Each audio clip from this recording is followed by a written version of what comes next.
En esta presentación vamos a introducirnos un poco más al metabolismo lipídico, puntualmente a lo que es la digestión y la absorción de los lípidos y su transporte en sangre por las lipoproteínas. Los lípidos incorporados en la dieta son los triglicéridos o triacilgliceroles, que si recordamos por la presentación anterior, un triglicérido está compuesto por un glicerol esterificado por 1, 2 o 3 cadenas de ácidos grasos. También junto con la dieta incorporamos fosfolípidos, que nuevamente contienen un glicerol esterificado en 2 de sus carbonos por cadenas de ácidos grasos que van a constituir la porción hidrofóbica de ese fosfolípido, y uno de sus carbonos esterificado por un grupo fosfato y otra molécula como un alcohol variable que va a constituir el grupo polar o la cabeza polar hidrofílica del fosfolípido. También incorporamos junto con la dieta colesterol, que tiene esta estructura y posee 4 anillos denominados ciclopentano peridrofenantreno, a partir del cual se van a sintetizar diferentes hormonas como las hormonas esteroideas o sexuales. Los ésteres de colesterol es una molécula de colesterol el cual ha sido esterificado, el cual se le incorporó o se unió a una cadena de ácido graso en este alcohol. Y vitaminas liposolubles como son la vitamina A, D, E y K. La bilis es un compuesto que, como sabemos, es producido por el hígado, almacenado en la vesícula biliar, y que es importante para favorecer la degradación y el metabolismo, digamos, de los lípidos a nivel intestinal. La bilis se produce aproximadamente entre 500 y 600 mililitros diarios, tiene una composición de ácidos biliares que se sintetizan en el hígado a partir del colesterol endógeno y se conjugan para formar sales adquiriendo propiedades detergentes. Esta propiedad detergente es una propiedad emulsionante. ¿Qué quiere decir esto? Que las sales biliares actúan emulsionando, es decir, rompiendo, por ejemplo, una gota grande de grasa en pequeñas gotitas más chicas. Esto favorece que las enzimas, estos puntitos rojos, aumenten su superficie de contacto, su superficie de reacción y aceleren la degradación o la digestión de los lípidos a nivel intestinal. El aumento de colesterol en la vesícula biliar es un factor predisponente a la formación de la litiasis biliar o colelitiasis, es decir, la formación de piedras. Este colesterol, digamos, precipita o forma cálculos que son los que producen esta litiasis biliar. Los fosfolípidos, que junto a las sales biliares de la bilis permiten emulsionar el colesterol exógeno, el incorporado por la dieta, y los pigmentos biliares, que son un producto de excreción que no tienen ninguna función digestiva o ninguna función sobre los lípidos exógenos, sino que provienen del metabolismo del grupo hemo, del metabolismo de la hemoglobina, y el más abundante es la bilirrubina, y es el que le otorga esa coloración amarilla verdosa a la bilis.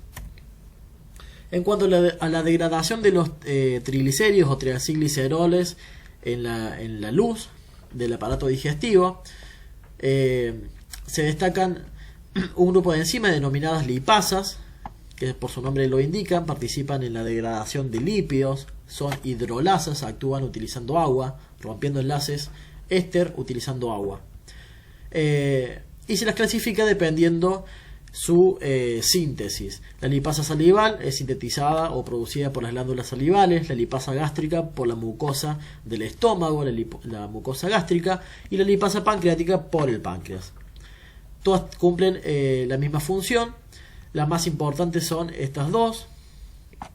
La lipasa salival es ínfimo su accionar debido al poco tiempo que se encuentra el alimento en la boca. ¿Cómo actúan las lipasas? Tenemos un triglicerol o triacilglicérido. Este es el glicerol y sus 3 ácidos grasos, que a través de agua, la lipasa lo que hace es hidrolizar la unión éster, que es esta unión,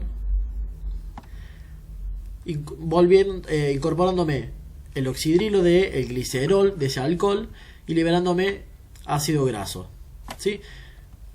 Esto me va a dar un diacilglicerol, ¿sí?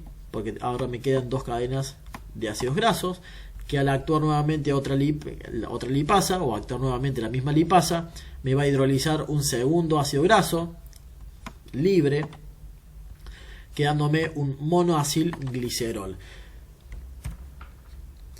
La digestión de los fosfolípidos actúan un grupo de enzimas denominadas fosfolipasas. La fosfolipasa A2 actúa sobre la unión éster entre el glicerol y los ácidos grasos. Puntualmente, la fosfolipasa A2 actúa hidrolizando la unión éster en el carbono 2 del glicerol. Este es el carbono 1, carbono 2 y carbono 3. O visto desde abajo es 1, 2 y 3. La fosfolipasa A2 siempre va a hidrolizar la unión éster, liberando el ácido graso del carbono 2 de mi fosfolípido, dando así como producto un lisofosfolípido.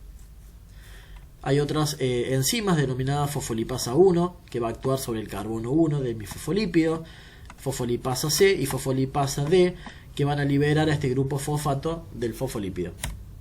En cuanto a la digestión de los ésteres del colesterol, este es un éster de colesterol, es decir, es un colesterol esterificado en su grupo oxidrilo con un ácido graso. Sobre esta unión actúa la enzima colesterol esterasa, que también utilizando agua va a romper ese enlace, dando nuevamente colesterol libre y ácido graso libre. Como la colesterol esterasa es una enzima que puede hidrolizar varias uniones éster de diferentes compuestos, como también triglicéridos y otros, se lo denomina muchas veces como esterasa no específica, porque tiene una amplia variedad de sustrato sobre el cual actúa siempre sobre la unión o hidrolizando la unión éster.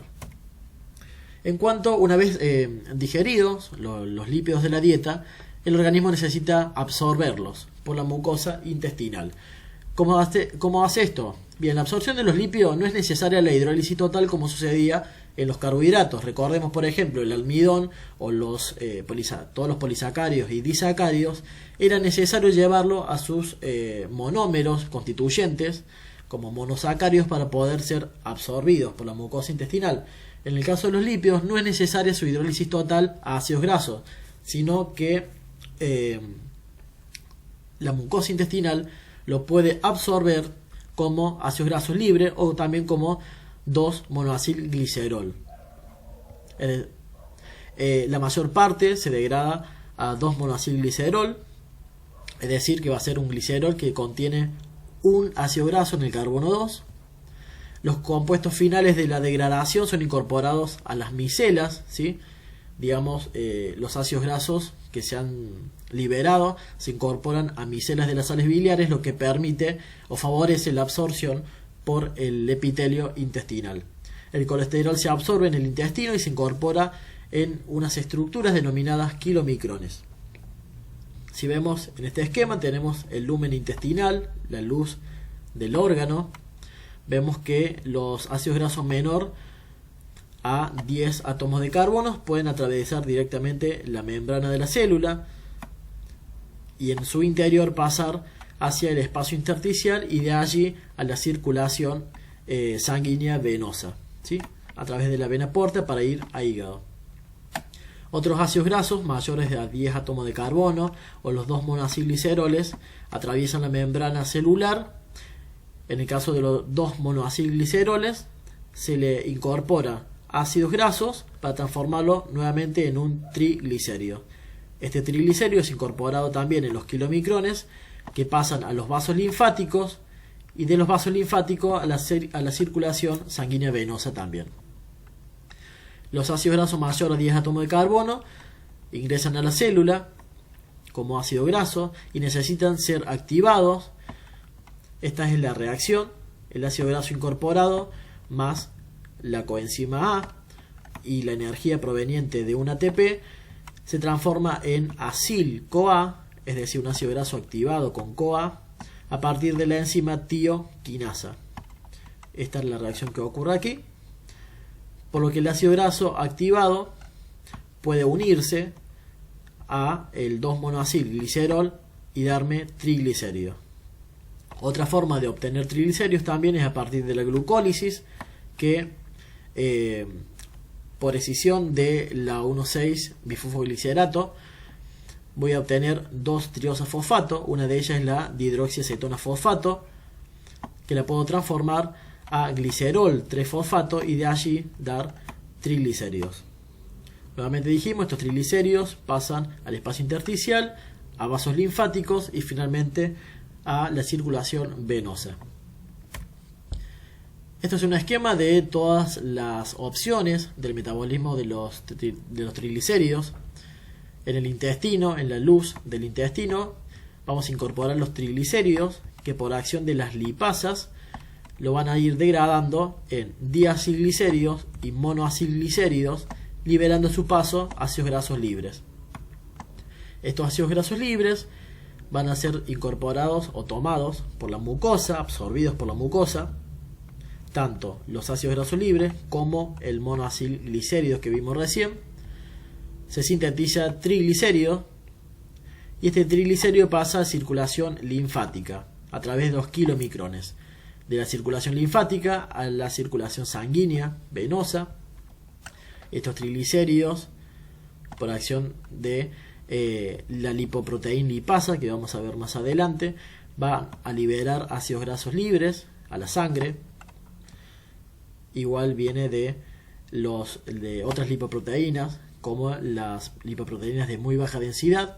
Estos ácidos grasos libres tienen varias opciones a seguir. Una de ellas es ir hacia los tejidos, por ejemplo, entrar al tejido como ácido graso, y finalmente sintetizarse triacilglicerol en tejido adiposo para almacenamiento de energía. Otra opción es que estos triglicéridos que estaban almacenados por lipólisis liberen ácidos grasos y nuevamente pasa a circulación sanguínea. Otra opción es que estos ácidos grasos incorporarlos activarlos e incorporarlos a la mitocondria para ser oxidados por el proceso de beta-oxidación y obtener como producto final agua, dióxido de carbono y energía. Esto ocurre en tejidos como muscular y otros tejidos. Otra opción u otra vía de los ácidos grasos es oxidarlos hacia acetil-CoA y finalmente esta oxidación obtener agua, dióxido de carbono y energía, como en el caso anterior, o ese acetil-CoA resintetizarlo hacia ácidos grasos, triglicéridos y nuevamente ser transportado por las lipoproteínas de la sangre. Acá tenemos el glicerol, la glucosa, acá nuevamente glucosa, que son otras opciones para sintetizar ácidos grasos libres u otras vías que puede tomar el metabolismo de los triglicéridos. ¿Qué son las lipoproteínas? Son complejos macromoleculares que están compuestos por un lado por proteínas y por otro lado por lípidos. Se encargan de transportar los lípidos que son insolubles, ¿sí?, en la sangre en un medio acuoso, es decir, los lípidos que no pueden ser transportados directamente en la sangre se incorporan a las lipoproteínas y de esa manera pueden circular por la sangre. Existen varios tipos de lipoproteínas que difieren en su tamaño, en su composición lipídica, es decir, si tienen colesterol, triglicéridos, en su composición proteica, las apolipoproteínas, y en su densidad, que es la forma para poder clasificarlos. Las apolipoproteínas es el componente proteico de esta lipoproteína y se sintetizan en el hígado, excepto una de ellas que es la ApoB48, que es producida por la mucosa del intestino, ¿sí? Esta es una estructura de una lipoproteína, como vemos está compuesta es como una esfera compuesta por fosfolípidos con la cabeza hidrofílica hacia afuera y las colas hidrofóbicas todas orientadas hacia el interior de esa estructura. Y en el núcleo de esta esfera vamos a encontrar triglicéridos, que son esos amarillos, y colesterol, que son los verdes. Es decir, es una estructura que se encarga de transportar triglicéridos y colesterol en su núcleo y a su vez contiene proteínas integradas a la superficie de esta estructura, denominadas apoproteínas. ¿Cómo se clasifican las lipoproteínas? Dependiendo de su densidad y su tamaño, en kilomicrones, son los más grandes, con un diámetro aproximado de entre 100 y 500 nanómetros. Son los que poseen la más baja densidad y se encargan del transporte de los triglicéridos y de los ésteres de colesterol dietarios o exógenos, es decir, los kilomicrones se encargan de transportar los lípidos que son incorporados por la dieta. Poseen varias lipoproteínas como A, B, C y E. Posteriormente tenemos los remanentes de kilomicrones que solamente poseen ésteres de colesterol, es decir, son kilomicrones que han perdido los triglicéridos. Después tenemos las VLDL, que son las lipoproteínas de muy baja densidad, se encargan de transportar triglicéridos endógenos. Es decir, las VLDL van a transportar triglicéridos que son producidos por el hígado. Tienen proteínas en su superficie que son las apolipoproteínas B y C y E. La más importante es la B100. Comienza a aumentar su densidad con respecto a los kilomicrones y disminuye su tamaño. Las IDL son las lipoproteínas de densidad intermedia, transportan triglicéridos y ésteres de colesterol también endógenos. Cuando hablamos de endógenos son aquellos que son sintetizados por el hígado, contienen B100, al igual que las VLDL.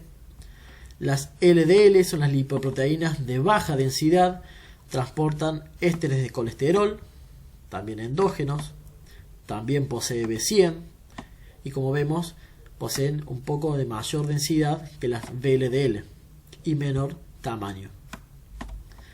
Y las HDL, que son las lipoproteínas de alta densidad, se encargan de transportar ésteres de colesterol y fosfolípidos, todos endógenos.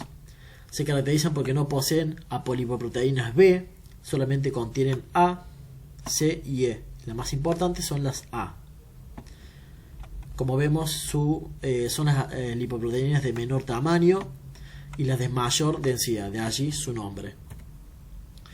¿Cuáles son los tipos y la clasificación? Las que acabamos de ver, los kilomicrones que se encargan de transportar entonces los lípidos como triglicéridos y ésteres de colesterol desde el intestino, es decir, lípidos exógenos, hacia los tejidos. Y son las únicas lipoproteínas que son relacionadas exclusivamente con los lípidos exógenos. Las demás lipoproteínas solamente transportan lípidos endógenos, sintetizados por el hígado. Las lipoproteínas de muy baja densidad, o VLDL, del nombre inglés, transportan principalmente triglicéridos desde el hígado hacia los tejidos. Las proteínas de densidad intermedia, o IDL, todas derivan su nombre del inglés, transporta triglicéridos y ésteres de colesterol. Y las lipoproteínas de baja densidad, o LDL, transportan ésteres de colesterol desde el hígado hacia los tejidos. Por eso es denominado como colesterol malo, porque estas lipoproteínas llevan el colesterol desde el hígado y lo hacia los tejidos para depositarlo. El aumento de LDL es un factor indicador de un riesgo de aterosclerosis o de formación de placas de ateroma en vasos sanguíneos. Y las lipoproteínas de alta densidad, o HDL, se encargan de transportar ésteres de colesterol desde los tejidos hacia el hígado para ser metabolizado, es decir, hacen el camino inverso a las de baja densidad, o LDL. Por eso es denominado como colesterol bueno, porque quita el colesterol desde los tejidos y lo transporta hacia el hígado para ser metabolizado. Este es un esquema del metabolismo de las lipoproteínas. Tenemos por un lado el intestino, que incorpora o absorbe los lípidos exógenos de la dieta, y por otro lado tenemos el hígado, que se encarga de sintetizar los lípidos endógenos. Comenzando por acá, decimos que los lípidos exógenos, los triglicéridos, colesterol, se incorporan o se absorben por el intestino, y una vez ahí, en la mucosa intestinal, los triglicéridos son empaquetados o agrupados en kilomicrones, que es una estructura que posee una capa, como vimos, de fosfolípido, también posee colesterol libre, y como apolipoproteína posee la ApoB48, que es esta. Como vemos, los triglicéridos son incorporados al kilomicrón, que posee una porción proteica denominado ApoB48. Los kilomicrones nacientes, que son estos, van desde el aparato de Golgi de la célula hacia la membrana basal del enterocito, pasa hacia el espacio intersticial y alcanza el vaso linfático, como vimos anteriormente. Desde la circulación linfática pasa a la circulación sanguínea venosa, y donde se va a incorporar dos proteínas más, que son la ApoE y la ApoC. Estas dos apolipoproteínas van a ser otorgadas por la HDL. Como vemos, la HDL le va a dar la apolipoproteína C y E al kilomicrón. En los capilares sanguíneos se encuentra en el endotelio una enzima denominada lipoproteína lipasa, que va a ser, digamos, activada o contactada por la apolipoproteína C2, y lo que hace esta enzima es hidrolizar, ¿sí?, o degradar estos triglicéridos que lleva el kilomicrón, dando glicerol por un lado, que va a ser tomado por la célula y metabolizado por gluconeogénesis para dar glucosa o glucógeno, y ácidos grasos libres, que también van a ser incorporados al citosol celular para, por ejemplo, en tejido adiposo, formar triglicéridos y depositar grasas, o en el tejido muscular para oxidarlo y obtener energía. Una vez desde allí, el kilomicrón pierde su apolipoproteína C, que vuelve a la HDL. Es decir, en un comienzo el HDL le dio la ApoC y la ApoE, luego vuelve la ApoC. Una vez que perdió o que se hidrolizaron estos triglicéridos que contiene el kilomicrón, pasa a kilomicrón remanente o remanente de kilomicrón, que posee un bajo contenido de triglicéridos porque han sido hidrolizados, y a su vez contiene ésteres de colesterol que son incorporados a través del HDL. HDL en este caso le va a dar al remanente de kilomicrón ésteres de colesterol. Este remanente va a ser captado por el hígado, que posee receptores para la apolipoproteína E. La apolipoproteína E contacta con un receptor en hígado.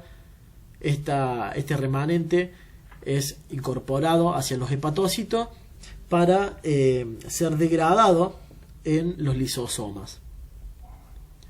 ¿Qué pasa en el hígado con los lípidos endógenos? Algo bastante similar. Los triglicéridos sintetizados en el hígado se incorporan a las lipoproteínas VLDL, que son las de muy baja densidad, junto con algunos ésteres de colesterol en menor porcentaje. La principal apolipoproteína que tiene es la B100, como habíamos visto anteriormente. Y al pasar hacia la sangre, los capilares, y a través de los capilares, sufren casi los mismos fenómenos que los kilomicrones. Como vemos, la VLDL se le incorpora la ApoC y la ApoE, que provienen del HDL. Es igual que lo que sucedía acá en los kilomicrones. A nivel de los capilares, la C2 contacta con la lipoproteína lipasa, que va a degradar estos triglicéridos, igual que sucedía como en los kilomicrones. El glicerol incorpora a la célula, los ácidos grasos también con el mismo destino, obtención de energía o depósito, y pierde la ApoC, al igual que sucedía con los kilomicrones.